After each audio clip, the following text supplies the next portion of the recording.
All right, so the ingredients we're gonna need for our key lime pie, well, lime pie, but everyone calls it key lime pie. Key limes are actually difficult to get here in Canada. They're just grown in Florida and they're really difficult to find. To make up for that fact, we are gonna actually use juice from half a lemon and a little bit of zest just to give this a little more tartness like a key lime would have, a little more punchy flavor. So what we have is about 150-ish grams of graham cracker or 9 of these sheets, a third cup of sugar, and 5 to 6 tablespoons of butter. I have 5.5. It's a little bit colder today and dry, so I'm just gonna give it a little more moisture for the crust so it doesn't crumble apart. That'll be for our graham cracker crust. I'm gonna use about a cup, 1 cup of juice from the limes, so 2/3 cup of lime juice, and maybe a little under 1/3 cup of lemon juice. I've got 14 ounces of sweetened condensed milk. Don't get this confused with evaporated milk. They are sold in the same section. They look the same, but they are very different. 3 egg yolks,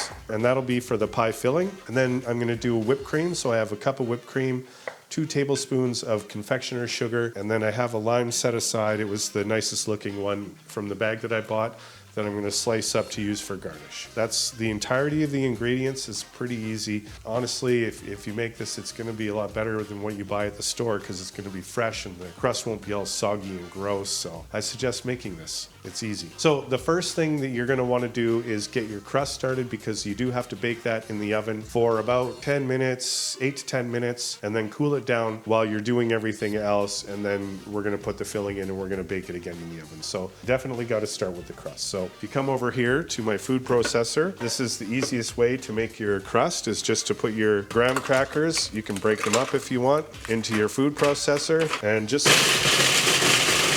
grind it up like that until you have a nice ground up consistent mixture of graham cracker.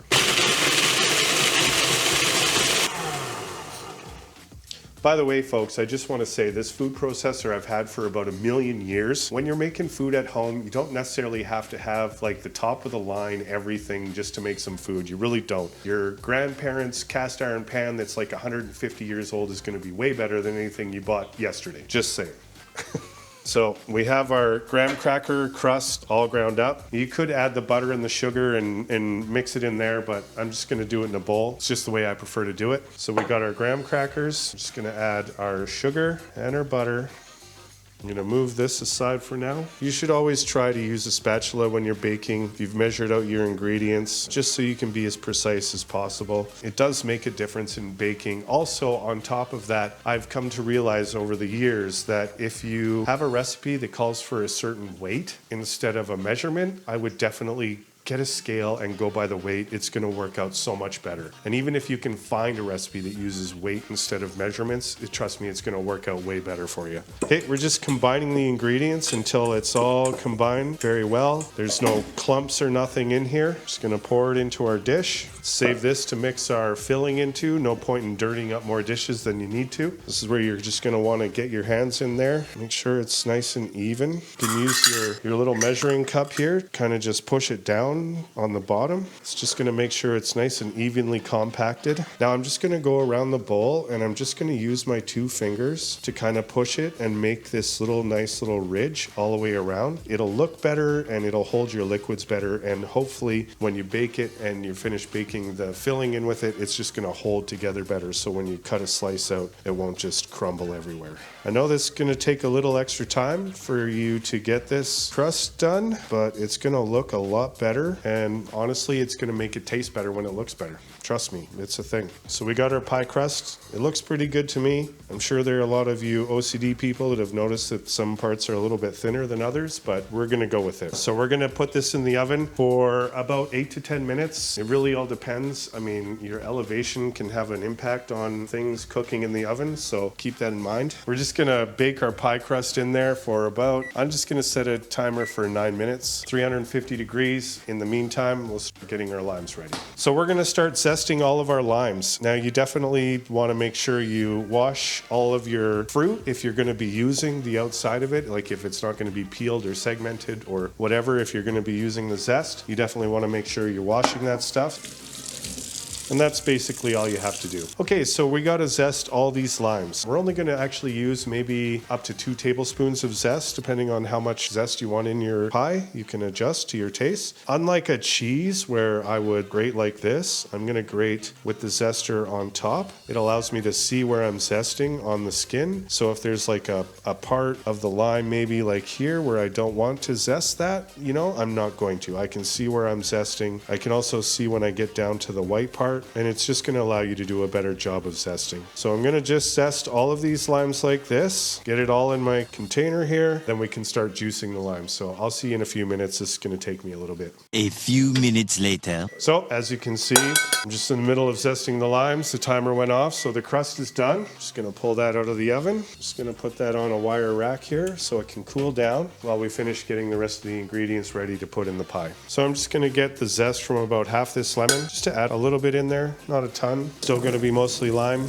All right, so there we go. We got our zest from our limes and half a lemon there. I've saved 2 limes aside. Hopefully we'll get enough juice out of this so we can use that for garnish on our pie. And otherwise, I'm going to start juicing these limes. When you're juicing a piece of fruit, if you're going to use a juicer, it might not be as important. If you're going to use your hand, a nice way to make it a little bit easier for you is just to push down on it and roll it on a cutting board. And that'll like really soften it up a lot and start breaking down those cell structure of the meat inside the vegetable, inside the fruit. So when you go to juice it, it will release its juices a lot easier. So I'm just going to do that with these limes because they are pretty small. They could be a bit hard. This will just make it easier in the long run for me. Okay, so we've done that for all of our limes. I'm just going to cut them all in half, and now we can just start juicing everything. If you have yourself a juicer like this or a squeeze one, it's going to be a lot easier. I really suggest getting one. We'll get our half lemon cut, ready for juicing as well.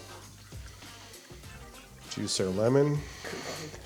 Okay, so we're ready to start getting our filling together. So we're going to start with our 3 egg yolks and our 1.5 tablespoons of zest. We're just going to whip that together, get a little bit of air whipped into it. If you want, you could also do this in a mixer. It's not necessary though, really. I'm going to put in the sweetened condensed milk and just mix it in as I go. Then we'll measure out 2/3 of a cup of lime juice. 1, 2. And we have about not quite 1/3 a cup of lemon juice. Just going to put a little tiny bit more lime juice in there, just so we have an even 1 cup of juice in there. We're just going to mix this right until we are completely combined and no more. Just like that. See, it doesn't look like there's 2 different viscosities of liquid. It's all combined into one, and that's all we're going to do. And we're ready to add to our pie. So we're just going to come over here and we're just going to add it into our pie here that we pre-baked. Just going to make sure we're looking about level, and we're ready for the oven. Again, 350 degrees. We're going to put it back in the oven.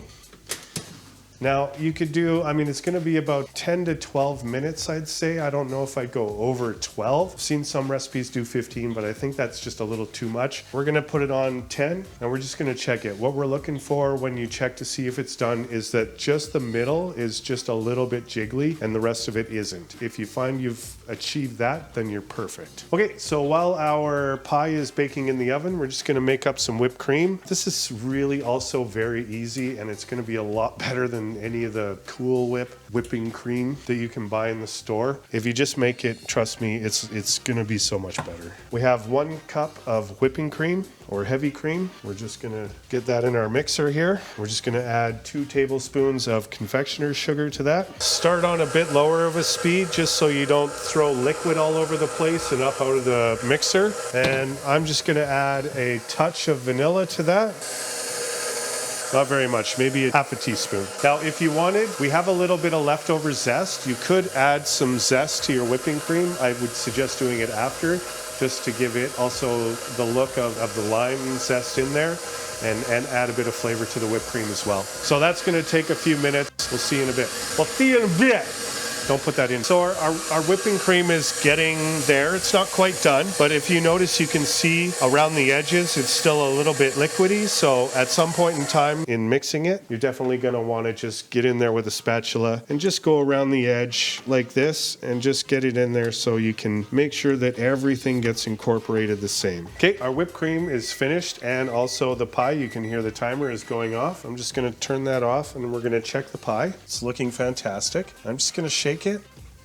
I feel like we have a little more movement than I'm looking for around the edges, so I think I'm going to put it in for maybe another minute. And in the meantime, we'll have a look at our whipped cream. As you can see, that's definitely finished. It's not running off as a liquid. We're just going to get this in a piping bag so we can make it look nice. You don't have to do that if you don't want to. All right, that was a very fast minute, if you ask me.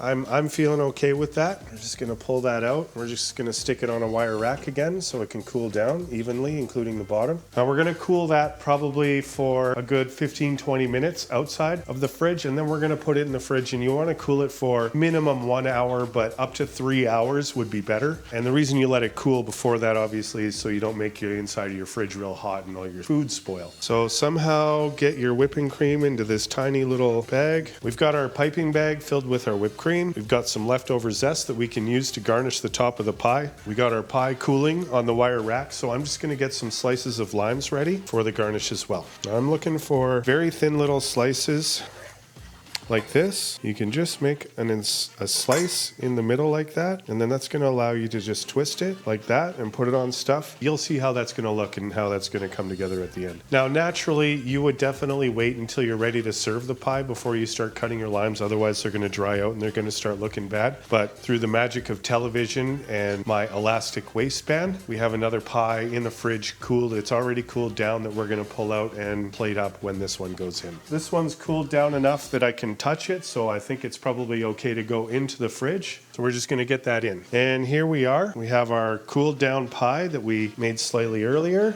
As the garnish, I mean, you could just put the whipped cream on top if you want. We're going to make ours look a little bit nice here, or try to anyway. So we're just going to put dabs of whipped cream on the outside. Kind of want to go around and up like that. It's not perfect, but you know what? I don't bake a whole ton, but looks good to me still. So like I said, we're cut our slice. We're just gonna make a little slit, and we're just gonna put it on top of the whipped cream like that. I'm just gonna go around and do that to all those. And then I'm just gonna sprinkle a little bit with that zest that we had left over.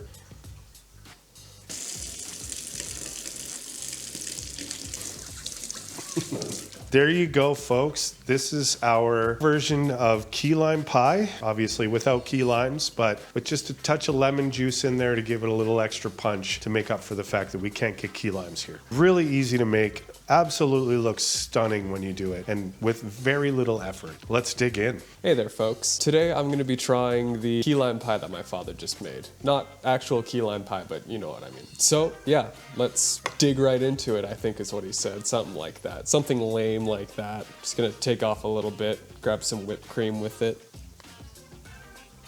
After tasting it wholeheartedly and thoroughly and with vigor, I can tell you this is really good.